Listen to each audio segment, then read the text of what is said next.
Хүний амьдралын боломж нэмэгдэхийг хэрээр хэрэглээ ихсэж хог хаягдлын хэмжээ өсдөг. Хог хаягдал нь хүрээлэн буй орчин ус агаар, хөрс болон хүний эрүүл мэндэд маш их хор нөлөө үзүүлдэг. Хүн хоногт 0.5 кг ч 200 кг хог хаягдлыг үүсгэдэг. Хог хаягдлын нийт 30% нь болохоор гэлгарууд эзэлж байна.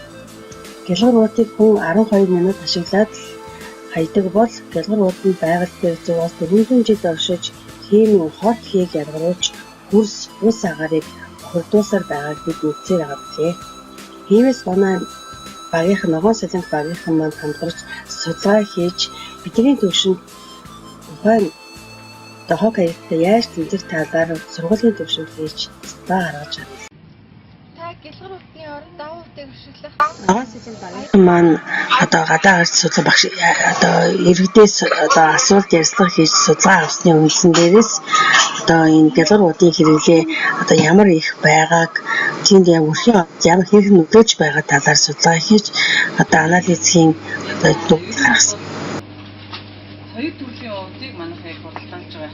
Цахилгаантай, тунбат хийцтэй ийм өнгө загварын хувьд боломжийн ийм уудыг бодод манай 6000 төгрөгөөр худалдаалж байгаа. Зохицуулалтын үнээр нь мөн энэ нэмгэн форматод явсан чипсэрхэн ийм даавн торыг бодод ийм бүрэн төрлийн өнгө. За манай сургууль гаднаас орж ирж байгаа хүмүүс болон эцэгчүүдэд уловч өмсөж ингэж оруулж ариун цэврийн байдалтай анхаарал тавьдаг байсан бол энэ нь бол гэлгаруудын уловч байсан. Үүнийг бид нар болиулах юм шаардлагатай байна гэж манай багийнхан үзэж хамт сургуулийн зархаатай хамт ярилцаад уулзсан. Энэ үйл ажиллагааг зогсоохын тулд олон ажил зохиож хэлсэн. Багш сурагчдад хог хаягдын тухай сургалтыг зохион байгуулсан.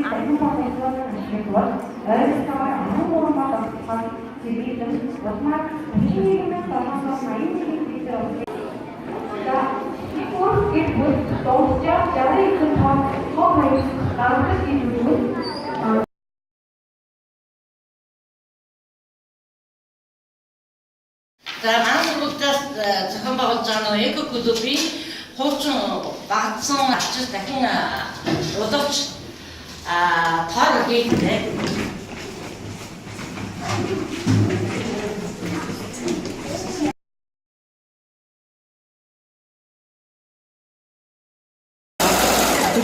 Тэгээд айж байж.